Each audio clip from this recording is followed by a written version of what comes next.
पूर्व मुख्यमंत्री चंपई सोरेन दिल्ली दौरे पर, बढ़ी राजनीतिक हलचल। भाजपा प्रदेश चुनाव सह प्रभारी हेमंत बिस्वा शर्मा ने कहा, बातचीत का रास्ता खुला, घुसपैठ पर सर्वदलीय बैठक का सुझाव। भाजपा प्रदेश कार्यालय में विधानसभा विस्तारकों की हुई बैठक, प्रदेश अध्यक्ष बाबूलाल मरांडी समेत अन्य नेता हुए शामिल। कांग्रेस के नवनियुक्त प्रदेश अध्यक्ष का रामगढ़ में अभिनंदन। पलामू में पुलिस ने जेजेएमपी उग्रवादी संगठन से जुड़े 3 सदस्यों को किया गिरफ्तार। जामताड़ा में अंतर्राज्यीय बाइक चोर गिरोह का खुलासा, 3 पकड़ाए।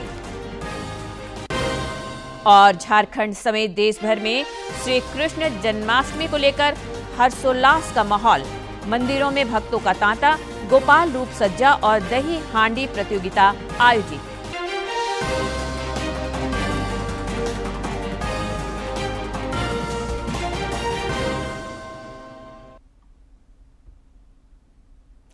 नमस्कार, खबरें झारखंड में आपका स्वागत है। मैं हूं रोज उरांव और अब समाचार विस्तार से। पूर्व मुख्यमंत्री चंपई सोरेन एक बार फिर दिल्ली दौरे पर रवाना हुए हैं। उनके इस कदम से राज्य में एक बार फिर राजनीतिक हलचल तेज हो गई है। सियासी हलकों में अटकलों का बाजार गर्म है। ऐसे कयास लगाए जा रहे हैं कि वे कोई बड़ा फैसला ले सकते हैं। उन्होंने पिछले दिनों मीडिया से बातचीत में यह साफ कहा है कि वे या तो अलग संगठन बना सकते हैं या फिर अच्छे दोस्त के साथ जा सकते हैं। उन्होंने पिछले दिनों नया अध्याय यात्रा शुरू किया है। इधर असम के मुख्यमंत्री और भाजपा के प्रदेश चुनाव सह प्रभारी हेमंत बिस्वा शर्मा ने कहा है कि पूर्व मुख्यमंत्री चंपई सोरेन से बातचीत का रास्ता खुला है। उन्होंने रांची में पत्रकारों से बातचीत करते हुए कहा कि वे चाहते हैं कि श्री सोरेन पार्टी में आए और मजबूती दें। चंपई सोरेन जी का साथ मैं खुद चाहता हूं कि वो बीजेपी में आए और हमें ताकत दे, लेकिन वो इतना बड़ा लीडर है, उनका बारे में मुझको टिप्पणी करना ठीक नहीं लगते है। अगर वो दिल्ली में आए हैं तो कोशिश करेगा बातचीत करने का भी, लेकिन ऐसे तो मेरा इनडायरेक्ट डायरेक्ट बात होते हैं, लेकिन कभी मैं उनका साथ पॉलिटिकल बात नहीं किया हूं आज तक। असम के मुख्यमंत्री और भाजपा के प्रदेश चुनाव सह प्रभारी हेमंत बिस्वा शर्मा ने रांची में रक्षा राज्य मंत्री संजय सेठ से उनके आवास पर मुलाकात की। इस मौके पर पत्रकारों से बातचीत करते हुए विविध विषयों पर अपने विचार साझा किए। असम के मुख्यमंत्री और भाजपा के प्रदेश चुनाव सह प्रभारी हेमंत बिस्वा शर्मा ने पत्रकारों से बातचीत के क्रम में कहा कि भाजपा के लिए झारखंड में अवैध घुसपैठ और युवाओं का रोजगार प्रमुख मुद्दा है। मुख्यमंत्री हेमंत सोरेन घुसपैठ के मुद्दे पर सर्वदलीय बैठक बुलाए तो पार्टी उसका स्वागत करेगी। घुसपैठियों का मामले में आप ऑल पार्टी मीटिंग बुलाइए, आप ही नेतृत्व लीजिए और झारखंड को घुसपैठियों से बचाना है। श्री शर्मा ने स्पष्ट रूप से कहा कि भाजपा के लिए राष्ट्र प्रथम है। पार्टी रोजगार के मुद्दे पर युवाओं को न्याय दिलाना चाहती है। सितंबर महीना का पहले वो 5 लाख नौकरी दे देते हैं तो हम उनका साथ है। अगर घुसपैठियों का खिलाफ वो स्टैंड लेते हैं, हम उनका साथ है। भाजपा के प्रदेश चुनाव सह प्रभारी हेमंत बिस्वा शर्मा ने एक सवाल के जवाब में कहा कि महिला सुरक्षा को लेकर प्रधानमंत्री नरेंद्र मोदी काफी गंभीर हैं। महिला का खिलाफ कोई जुर्म होता है, उसका ट्रायल 6 मंथ में खत्म होना ही पड़ेगा। ऐसा एक व्यवस्था होने से हम एग्जेम्पलरी पनिशमेंट भी दे पाऊंगा कानून का रास्ता से, और इसी से यह क्राइम कमेगा।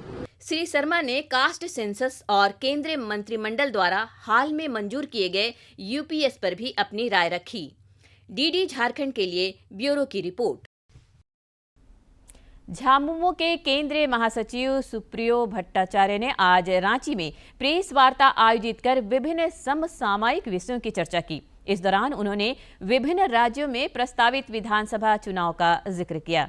श्री भट्टाचार्य ने रांची में भाजपा युवा मोर्चा की युवा आक्रोश रैली पर भी प्रतिक्रिया व्यक्त करते हुए भाजपा पर निशाना साधा। उन्होंने पार्टी के प्रदेश चुनाव सह प्रभारी हेमंत बिस्वा शर्मा पर भी गलत बयानी का आरोप लगाया।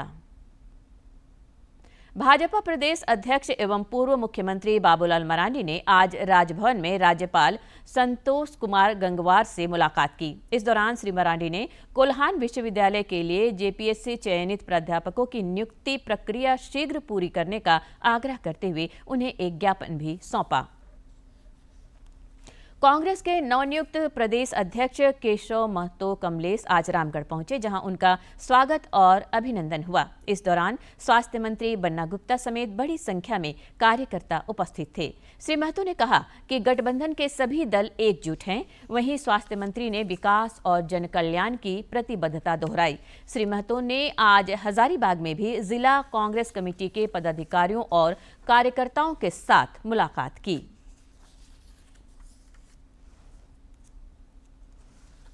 ये जो गठबंधन में जो हमारे कांग्रेस की पार्टी है या जेएमएम के लोग हैं और राजद के लोग हैं, ये काफ़ी सुलझे हुए हैं और कार्यकर्ता किसी को जिताता है और किसी को हराता है। हमारे कार्यकर्ता और हमारे सभी मंत्री एकजुट हैं, सरकार हमारी एकजुट है। कार्यकर्ता हमारे बहुत ही सक्रिय और मजबूत हैं और हम अगला चुनाव जब हम लोग जीतेंगे कार्यकर्ताओं के बल पर। कार्यकर्ता ही हमारे लोगों के पूंजी है, वही हमारे संगठन के रीढ़ है। कमलेश महतो जी और संगठन के बिल्कुल अंतिम पायदान के कार्यकर्ता रहे हैं और इनकी बहुत गहरी और गंभीर समझ है राजनीति और संगठन के बारे में। और इनका ये बड़प्पन है कि ये स्वागत नहीं करा रहे हैं, बल्कि पहले ही दिन से इन्होंने संगठन को कैसे सांगठनिक रूप से मजबूत हो उसके लिए ये प्रयासरत है। पूर्व केंद्रीय मंत्री सह भाजपा के वरिष्ठ नेता अर्जुन मुंडा ने आरोप लगाया है कि राज्य सरकार जनता के एजेंडे से भटक गई है। हमारे समाचार संपादक से खास बातचीत में उन्होंने युवाओं के रोजगार, जनता से वादा खिलाफी और रांची में युवा आक्रोश रैली में प्रशासन के रवैये जैसे मुद्दों पर सरकार को घेरा और जनहित के सवाल पर आंदोलन तेज करने की बात कही। श्री मुंडा ने कहा कि चुनावी वर्ष में योजनाओं के नाम पर राज्य सरकार जनता को प्रलोभन दे रही है। भारतीय जनता पार्टी की युवा आक्रोश रैली के दौरान पुलिसिया प्रशासन के द्वारा जो कुछ झारखंड में हुआ है उसको लेकर भारतीय जनता पार्टी लगातार आंदोलनरत है और उसमें अर्जुन मुंडा जैसे कई नेताओं पर एफआईआर भी हुआ है। सर, किस तरीके से आप देखते हैं ये पूरी कार्रवाई को और जो ये नया एफआईआर हुआ है? देखिए, मैं ये मानता हूँ कि लोकतांत्रिक तरीके से हो रहे ऐसे आंदोलन के उभरे आवाज़ को सरकार को ध्यान रखते हुए रचनात्मक तरीके से सोचना चाहिए, बजाय उसके मुकदमे, बजाय उसके लाठीचार्ज, बजाय उसके हथगोले, आंसू गैस, पानी के बौछार और लोगों को घायल करने का काम प्रशासन के पदाधिकारियों के माध्यम से सरकार ने किया। ये दुखद बात है। किसी भी आंदोलन को इस तरीके से प्रशासन के बल पर दबाने की जो कोशिश है यह दुर्भाग्यपूर्ण है और लोकतंत्र में इसका कोई स्थान नहीं है। ये जो जिस तरीके से लोग घायल हुए, मैं अस्पतालों में भी गया, देखा, बड़ी बर्बरतापूर्वक प्रशासन ने व्यवहार किया और बड़ी संख्या में लोग घायल हुए। यह इस बात को बताता है कि यह सरकार जनता के एजेंडा से भटक गई है, क्योंकि हम तो उन्हें याद दिलाने के लिए आए थे कि आपने जो वादा किया था 5 वर्षों में, उस वादे का क्या हुआ। इसमें आपने कहा था सबको पेंशन मिलेगा, सबको भत्ता मिलेगा और युवाओं को नौकरी मिलेगा, रोजगार मिलेगा। यह सारी चीज़ें कहाँ गई? और कुछ योजनाओं का प्रलोभन देकर के अब चुनाव के नज़दीक आप ऐसा हथकंडा अपना रहे हैं कि जिससे फिर ऐसे सरल सहज गांव के लोगों को हम आश्वासन के बल पर, प्रलोभन के बल पर फिर से उनका वोट ले सके। क्या सर, आपको लगता है कि जिस तरीके से युवा यहाँ पर आंदोलनरत है और उनके जो आप कह रहे हैं कि ये सरकार पिछले 5 वर्षों में कोई काम नहीं किया, तो क्या आने वाले दिनों में इसी को आप लोग चुनावी आधार भी बनाएंगे? नहीं, जो कार्य नहीं किया और जिस तरह की सरकार, जिस तरह के प्रशासनिक तंत्र लोगों के साथ व्यवहार कर रही है, इसका तो ज़बरदस्त विरोध होगा और जनता इसका जवाब देगी और हम जनता के बीच में जाएंगे।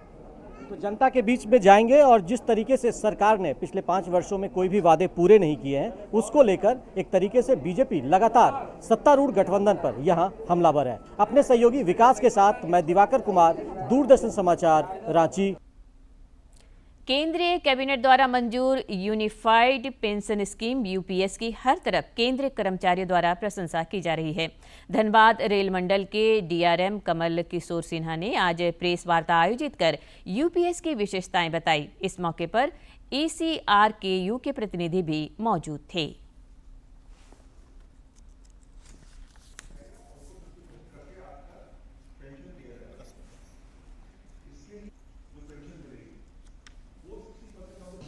तो गवर्नमेंट का ये गवर्नमेंट एम्प्लॉय के लिए और साथ में गवर्नमेंट कोशिश कर रही है, स्टेट गवर्नमेंट भी इसको ज़्यादा से ज़्यादा अपनाए।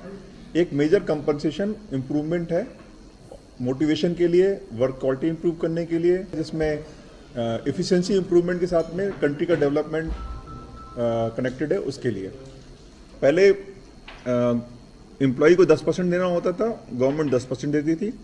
मिड टर्म में गवर्नमेंट ने इसको 14% कर लिया अपना कंट्रीब्यूशन, एम्प्लॉय को 10% ही देना है। और जो फाइनली इस समय जो फीचर्स उभर के आ रहे हैं उसमें एम्प्लॉय को अपना 10% ही देना है, गवर्नमेंट 18.5% देगी। इधर यूपीएस पर रांची रेल मंडल में भी प्रेस वार्ता का आयोजन हुआ। इस दौरान मंडल रेल प्रबंधक JS बिंद्रा और लेखा अधिकारी लक्ष्मण कुमार ने यूनिफाइड पेंशन योजना के बारे में विस्तृत जानकारी दी। उन्होंने बताया कि 1 जनवरी 2004 के बाद से जिनकी नियुक्ति हुई है वे इस पेंशन योजना का लाभ ले सकते हैं।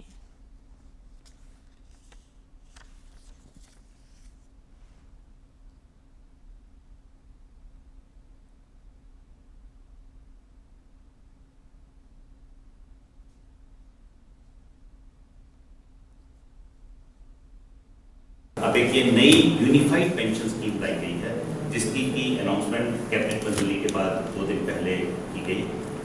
तो उसका संक्षिप्त में ये बताना चाहूँगा कि जो इसको यूनिफाइड पेंशन स्कीम मतलब इस पर 4-5 तरह के बिंदु हैं जो प्रावधान हैं। एक तो है ये एश्योर्ड पेंशन है कि 50% जो आपकी बेसिक सैलरी है, जब आप रिटायर कर रहे हैं कि लास्ट 12 महीने का एवरेज मंथली पे, उसका 50% आपको एश्योर्ड पेंशन रिटायरमेंट के बाद ग्रेजुइटी एक तो मिलती है और उसके अलावा एक लमसम पेमेंट रखा गया है। हर एक 6 महीने की सर्विस जो आप कंप्लीट करेंगे उसके लिए 10% of your salary plus DA इतना अमाउंट मिलेगा for every 6 months of completed service. RBI के गवर्नर शक्तिकांत दास ने आज बेंगलुरु में डिजिटल सार्वजनिक अवसंरचना पर उभरती प्रौद्योगिकियों पर वैश्विक सम्मेलन को संबोधित करते हुए कहा कि जेम, UPI और ULI की नई तिकड़ी भारत के डिजिटल भुगतान में एक क्रांतिकारी कदम है। Components of DPI. India has carefully crafted its DPI strategy by focusing on 3 critical dimensions: digital identity, bank accounts, and processing infrastructure. Aadhaar, which is India's biometric identity system, provides a single and portable proof of identity. Around 1.4 billion Aadhaar numbers have been generated for the residents of India, which is near universal for the entire Indian population. Similarly, access to banking systems for the unbanked segments has been enabled through what we call the Jan Dhan accounts, that is basic, which is broadly equivalent to basic savings bank deposit account. Bharat में वैसे तो monkey pox का एक भी मामला नहीं आया है, लेकिन वर्ल्ड हेल्थ ऑर्गेनाइजेशन द्वारा हेल्थ इमरजेंसी जारी करने के बाद इसे लेकर स्वास्थ्य विभाग अलर्ट मोड पर है। पलामू के MRMCH के आइसोलेशन वार्ड में 20 बेड तैयार किए गए हैं। पलामू के civil surgeon doctor Anil Kumar ने बताया कि इसी तरह से सामुदायिक स्वास्थ्य केंद्र और प्राथमिक स्वास्थ्य केंद्र में भी तैयारी है। उन्होंने बताया कि स्मॉल पॉक्स की तरह ही मंकी पॉक्स में भी शरीर में चकत्ते आते हैं, बुखार लगता है। अगर ऐसी स्थिति किसी भी व्यक्ति के साथ बनती है तो उसे तुरंत अपने डॉक्टर को दिखाना चाहिए ताकि उसकी पहचान करके इलाज शुरू किया जा सके। गुड लक है कि अभी भारत में कोई पॉजिटिव केस नहीं मिल रहा है, मगर मिलने के बाद नहीं, उसके पहले हम अपने सिस्टम को एक्टिव कर रहे हैं, तैयारी कर रहे हैं और साथ ही लोगों को जागरूक कर रहे हैं आप सबों के माध्यम से कि मंकी पॉक्स होता है, वायरस की बीमारी है जो पहले स्मॉल पॉक्स बड़ी माता होती थी, उसी ग्रुप का ये वायरस।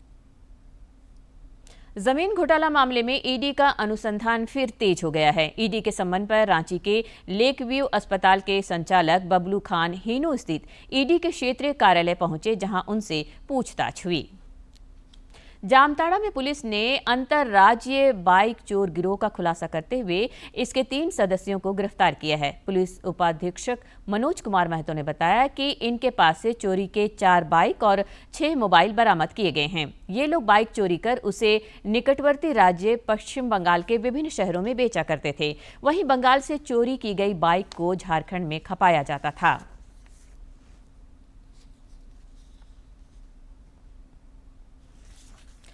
पलामू में पुलिस ने जेजेएमपी उग्रवादी संगठन से जुड़े 3 सदस्यों को गिरफ्तार किया है। दरअसल पुलिस को इनके लेवी वसूलने के लिए भ्रमणशील रहने की सूचना मिली थी। पुलिस ने जिले के सतबरवा थाना अंतर्गत चेतमा गांव के मुख्य सड़क पर चेकिंग अभियान के दौरान इन्हें धर दबोचा गया। तीनों उग्रवादियों ने रजडेरवा स्थित निर्माणाधीन पुलिया में मजदूरों के साथ मारपीट और धमकी देने की बात कबूली है।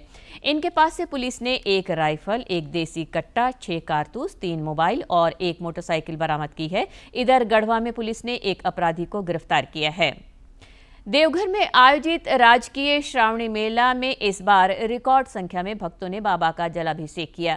जिले के उपायुक्त विशाल सागर ने महीने भर चले श्रावणी के संबंध में आंकड़े साझा करते हुए बताया कि मेला अवधि में 47 लाख से अधिक भक्तों ने जल अर्पण किया। इस दौरान बाबा मंदिर को 6 करोड़ 62 लाख से अधिक राजस्व की भी प्राप्ति हुई।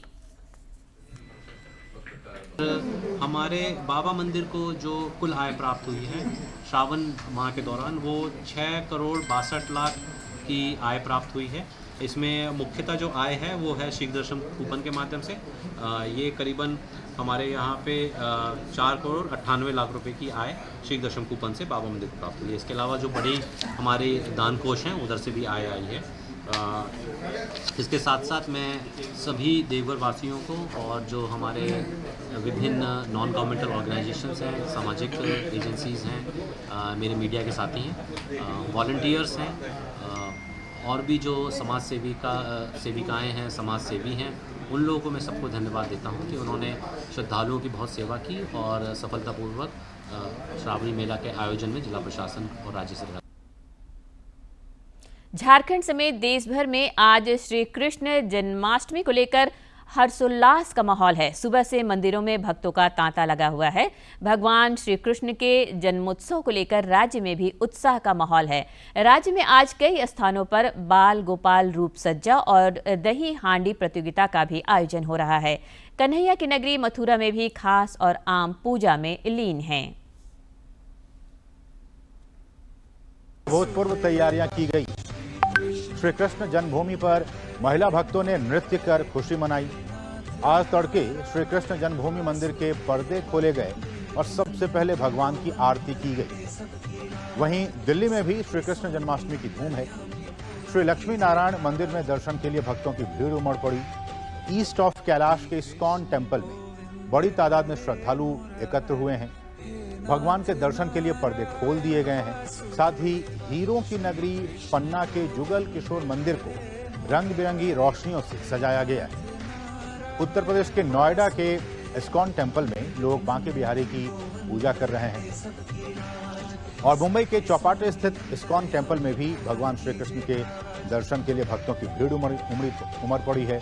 गुजरात के अहमदाबाद के इस्कॉन मंदिर में भी लोग भगवान के दर्शन कर रहे हैं। वहीं हिमाचल प्रदेश के पर्यटक स्थल मनाली के माल रोड इस्कॉन के तत्वावधान में आयोजित श्री कृष्ण जन्माष्टमी उत्सव में हिस्सा लेने के लिए बड़ी तादाद में श्रद्धालु एकत्र हुए।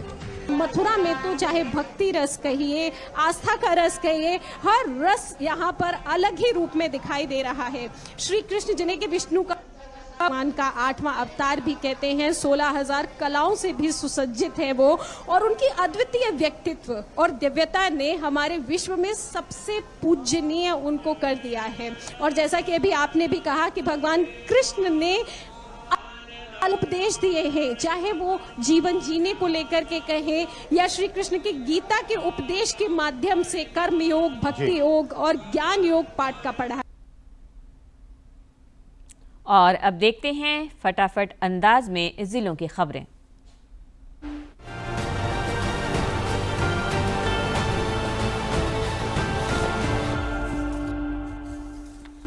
कोडरमा के civil surgeon doctor Anil Kumar और जिला कुष्ठ निवारण पदाधिकारी डॉक्टर रमन कुमार ने राष्ट्रीय कुष्ठ उन्मूलन कार्यक्रम अंतर्गत कुष्ठ रोगी खोज अभियान के सिलसिले में जागरूकता वाहन को रवाना किया। इस मौके पर बताया गया कि कुष्ठ रोगी खोज अभियान 15 दिनों तक चलेगा, जिसमें सभी संभावित कुष्ठ रोगियों की जांच की जाएगी और कुष्ठ पुष्टि हो जाने पर उनका समुचित इलाज शुरू किया जाएगा। केंद्रीय मंत्री सह कोडरमा सांसद अन्नपूर्णा देवी ने भगवान श्री कृष्ण के अवतरण दिवस श्री कृष्ण जन्माष्टमी की सभी देशवासियों को हार्दिक शुभकामनाएं दी हैं। रक्षा राज्य मंत्री सह रांची सांसद संजय सेठ ने लोगों को भगवान श्री कृष्ण के जन्मोत्सव की शुभकामनाएं दी हैं। एक सोशल मीडिया पोस्ट में श्री सेठ ने कहा कि भगवान श्री कृष्ण ने अपने जन्मकाल के बाद से ही धर्म की संस्थापना के लिए विश्व को मार्गदर्शन देने का काम किया। वे लोकहित और न्याय के साथ सदैव खड़े रहे। मंत्री हफीजुल हसन ने राज्यवासियों को श्री कृष्ण जन्माष्टमी की हार्दिक शुभकामनाएं दी हैं। उन्होंने इस पावन पर्व पर सभी के जीवन में सुख समृद्धि, आरोग्य, उन्नति और खुशहाली की कामना की। मंत्री मिथिलेश कुमार ठाकुर ने गढ़वा विधानसभा क्षेत्र में विभिन्न स्थानों पर आयोजित जनसंवाद कार्यक्रम में हिस्सा लिया। उन्होंने विधानसभा क्षेत्र के विकास और जन समस्याओं के समाधान को प्राथमिकता बताई। मंत्री दीपक बिरुआ पश्चिमी सिंहभूम अंतर्गत जगन्नाथपुर में झारखंड आंदोलनकारी समन्वय समिति की ओर से आयोजित महासम्मेलन में शामिल हुए। इस दौरान उन्होंने कहा कि आंदोलनकारी चिन्हितीकरण आयोग द्वारा छूटे आंदोलनकारियों को चिन्हित कर सम्मान दिलाने का कार्य हो रहा है। स्वास्थ्य मंत्री बन्ना गुप्ता ने नोबेल शांति पुरस्कार से सम्मानित मदर टेरेसा को उनकी जयंती पर आज उन्हें शत-शत नमन किया तथा उनके योगदान को याद किया। सरायकेला खरसावा में मादक पदार्थों के खिलाफ पुलिस का अभियान जारी है। पुलिस ने आदित्यपुर मुस्लिम बस्ती में छापामारी कर 215 पुड़िया ब्राउन शुगर बरामद किया है। इस मामले में 2 तस्करों को गिरफ्तार किया गया है।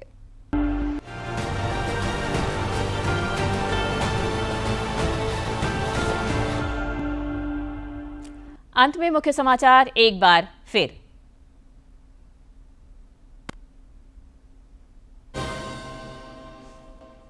पूर्व मुख्यमंत्री चंपई सोरेन दिल्ली दौरे पर, बढ़ी राजनीतिक हलचल। भाजपा प्रदेश चुनाव सह प्रभारी हिमंत बिस्वा शर्मा ने कहा, बातचीत का रास्ता खुला। घुसपैठ पर सर्वदलीय बैठक का सुझाव। भाजपा प्रदेश कार्यालय में विधानसभा विस्तारकों की हुई बैठक। प्रदेश अध्यक्ष बाबूलाल मरांडी समेत अन्य नेता हुए शामिल। कांग्रेस के नवनियुक्त प्रदेश अध्यक्ष का रामगढ़ में अभिनंदन।